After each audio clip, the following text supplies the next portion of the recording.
Wardana ya begini. Loh, Mbah, Mbah, rahayu ya. Kita tidak sengaja di tebing itu kelihatan sosok pertapa. Mungkin kamera di zoom, Mbah. Bisa di zoom, Mbah. Bisa di zoom, Mbah. Ini tuh teman-teman. Juga ada semacam sabit dan ada batu.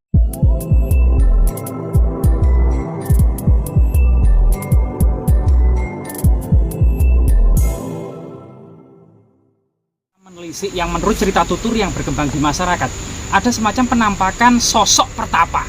Lah kita jadi sangat penasaran sebenarnya pada masa lalu, terutama pada masa kerajaan Majapahit, sebenarnya pertapa itu siapa dan bagaimana. Ternyata kita bisa mengambil dalam cerita Bubuksa Gagang Aking yang terpahat di candi-candi. Misalnya di Candi Penataran itu ada sosok gemuk yang naik harimau, kemudian yang ada sosok kurus megangi ekor harimau terbang. Nah ini adalah cerita Bubuksa dan Gagang Aking. Jadi ceritakan ada dua bersaudara yang bernama Bubuksa dan Gagang Aking pergi ke hutan untuk bertapa. Kemudian Bubuksa ini bertapa gitu ya di dalam hutan, apa saja dimakan. Babi, ular, kijang, semuanya dimakan sehingga menjadi gemuk. Sedangkan Gagang Aking ini tidak mau memakan hewan-hewan, melainkan memakan tumbuh-tumbuhan saja. Sampai kemudian kurus kering. Kemudian Sang Hyang Tunggal menyamar atau berubah wujudnya menjadi sosok harimau yang kelaparan, mendatangi Gagang Aking. Aku akan memakanmu. Tapi Gagang Aking kemudian berkata, lihat tuh buku yang keris kering ini, kalau kamu makan rasanya pahit. Tapi aku punya saudara di sebelah sana juga bertapa, tubuhnya gemuk, kamu akan kenyang jika memakan dia. Jadi kesanalah. Kemudian harimau pergi ke Bubuksa. Bubuksa terlihat sangat gemuk dan menggemaskan. Harimau berkata, aku akan memakanmu. Tetapi kemudian Bubuksa berkata, jika di akhir pertapaanku memang kehendak dewata aku dimakan seekor harimau, maka makanlah tubuhku. Silakan makan tubuhku dan nikmati tubuhku sampai kenyang. Kemudian harimau tersebut berubah wujud menjadi Sang Hyang Tunggal dan mengatakan, kamu sudah lolos dari pertapaanmu. Karena sesungguhnya pertapaan adalah mengendalikan segala sifat-sifat dengki, iri, termasuk kemudian keterikatan terhadap duniawi. Sehingga kemudian kamu naiklah ke punggungku, kamu akan bawa kekayangan. Kemudian Bubuksa itu karena kerendahan hatinya serta kebaikan hatinya mengatakan, aku punya saudara yang namanya Gagang Aking yang bertapa sampai kurus, tolong bawa juga kekayangan. Akhirnya kemudian oke, kalau begitu saudaramu biar pegang ekorku, kamu berdua ku bawa kekayangan. Inilah salah satu kemudian makna dan siapa dan bagaimana pertapa itu ya. Kemudian di lereng Gunung Anjasmara ini ternyata syarat akan kental ya. Anjasmara, Arjuna, Welirang, dan Penanggungan itu satu klaster ya pegunungan yang berada di selatan timur dari istana kerajaan Majapahit.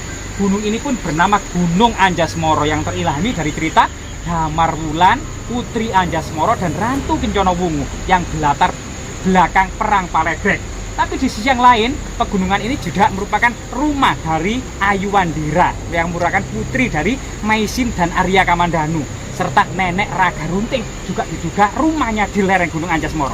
Coba kita selidiki cerita fiksi ini ya dalam kemudian karya Estijab dalam film Tutur Tinular tahun 1989 ya.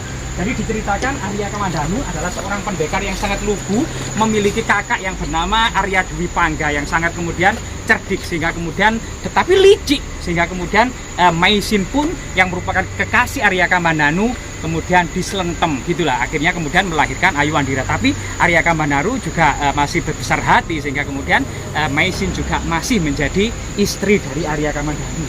Arya Kamandanu dengan kebaikan hatinya ini mengabdikan diri kepada Raden Wijaya gitu ya.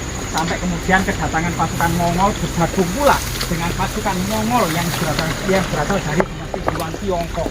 Ada panglima pasukan Mongol yang bernama Ike Misi, Bausing, dan Sipi. Semuanya kemudian berkoordinasi dengan Dyawijaya Arya Kamandanu termasuk ya. Kemudian Arya Wiraraja kemudian untuk menaklukkan musuh dari Prabu Kertanegara yaitu Jayakatwang yang menetap di Kediri. Akhirnya kemudian istana Jayakatwang dikepung selama sehari. Akhirnya kemudian Jayakatwang menyerah gitu ya. Termasuk kemudian pasukan Majapahit berbalik menyerang pasukan Mongol dan menghancurkan pasukan Mongol yang ada di pelabuhan Canggu, termasuk yang ada di Surabaya. Nah ini semua kemudian dalam cerita fiksi ini juga ikut serta di dalamnya Arya Kamandanu. Bahkan kemudian setelah pensiun dari Majapahit, Arya Kamandanu ini dipercaya berhasil menyempurnakan catur asrama yang 4 yaitu tahapan hidup pada masa kerajaan Majapahit. Yang pertama usia anak-anak sebagaimana Arya Kamandanu ini belajar ilmu kanuragan kepada Empuh Ranubaya sampai mahir, sampai mewarisi pedang naga puspa. Kemudian menikah, namanya Gerihasta, menikah dengan Maisin, membangun rumah tangga, mengabdikan diri pada kerajaan Majapahit sampai usia pensiun. Usia pensiun kemudian pergi ke hutan untuk bertapa, menyempurnakan catur asrama yaitu Wanaprastha. Pergi ke hutan meninggalkan segala ikatan duniawi, fokus kemudian persiapan dalam meditasi guna menjemput moksa. Diduga pertapa Arya Kamandanu juga berada di sini. Namun kita coba cross check dengan cerita yang berkembang di masyarakat desa ini ya. Nah, coba kita teliti ya. Nah, di sungai ini namanya Sungai Galuh ya. Cerita tutur yang berkembang di masyarakat bahwasanya di sini dulu ada legenda rakyat yang sangat melegenda, yaitu seorang Roroh Brubuh gitu ya, seorang wanita cantik namun bangsa lelembut yang kemudian pingin sekali menikah dengan Joko, atau kemudian nama akhirnya Joko Samujung. Jadi putra dari Mbok Rondo Dadapan. Mbok Rondo Dadapan karena baik hati dengan Roroh Brubuh ini akhirnya seakan-akan kepingin sekali Roroh Brubuh ini menjadi menantunya. Namun perbedaan dari makhluk ya, satunya makhluk halus, satunya manusia. Akhirnya Joko Samujung tidak mau menikah dengan Roroh Brubuh, dan Roroh Brubuh menangis menderu-menderu. Dan akhirnya tetesan air matanya ini mengalir seperti air, seperti sungai yang dikenal dengan Sungai Galuh, dari nama Jawa Lo, yaitu mata air dari Roroh Brubuh. Ini cerita yang sangat berkembang di masyarakat ini ya. Dan diduga di lereng-lereng tebing ini ada semacam pertapa tua yang diduga sebagai masyarakat itu sebenarnya pertapa tersebut adalah Arya Kamandanu. Namun berbagai macam cerita fiksi yang berbalut dalam sebuah sejarah awal Majapahit ya. Cerita tutur tinular ini berlatar belakang antara tahun 1289 sampai 1393. 1309 Masehi, yaitu ketika mangkatnya Dia Wijaya atau Sang Rama Wijaya atau Kertarajasa Jaya Wardana ya, berdiri. Loh, Mbah, Mbah, rahayu ya. Kita tidak sengaja di tebing itu kelihatan sosok pertapa. Mungkin kamera bisa mendekatkan ya. Apakah ini ya yang menurut cerita tutur masyarakat? Ini adalah itu Mbah, di tebing, Mbah. Di tebing. Oh, lihat di atas itu. Rambut sama tebing amat. Bisa disumbang. Ini teman-teman juga ada semacam sabit dan ada batu yang seperti pertapaan gitu ya. Mungkin yang di bawah ini pertapaan Maisin gitu ya. Tapi dan di atasnya itu kan? Ini ya. Rahayu, Mbak. Rahayu pertapa di pinggir sungai ya. Iya, pertapa di pinggir sungai ini, Mbak. Nah ini jejak batu pertapaan juga, Mbak. Ini kayak kelihatannya pertapaan Maisin, Mbak. Nah ini ada sabitnya, nggak tahu ini sabitnya warga ini. Mungkin yang tertinggal. Namun yang sangat-sangat ngeri, sangat angker atau sangat berhati-hati kita ya dalam menyikapinya itu di bawah, di atas sana, Mbak. Di atas sana itu ada sosok pertapa, Mbak. Iya. Di mana, Mbak? Ini di depan goa ya, Kang? Depan goa itu, Kang. Depan goa ya. Iya, tepat di belakangnya itu semacam ada goa ya. Ada goa.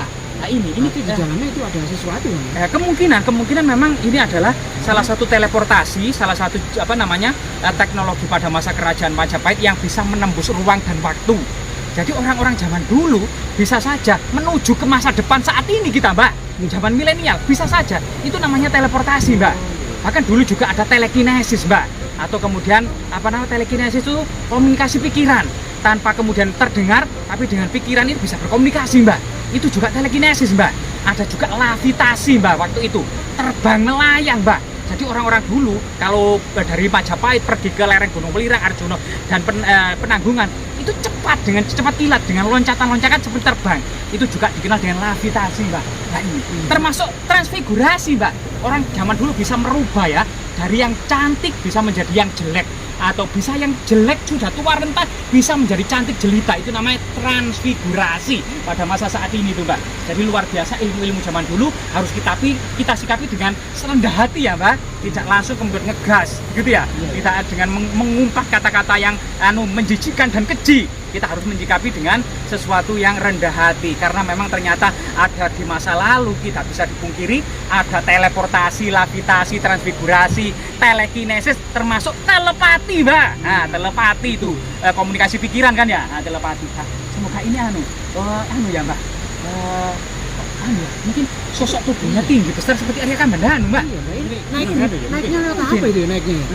Orang zaman dulu, Ini Mbak. tebing sedikit Kan ini kan? gini ya. Tebing yang sangat tinggi bisa Iya. berada di atas gua sana. Kita mungkin tidak mampu, tapi orang zaman dulu mungkin mampu. Yaitu tadi bisa kemudian menembus ruang dan waktu bisa. Nah itu, Mbak. Yang itu teleportasi. Ya semoga bermanfaat ya, Mbak.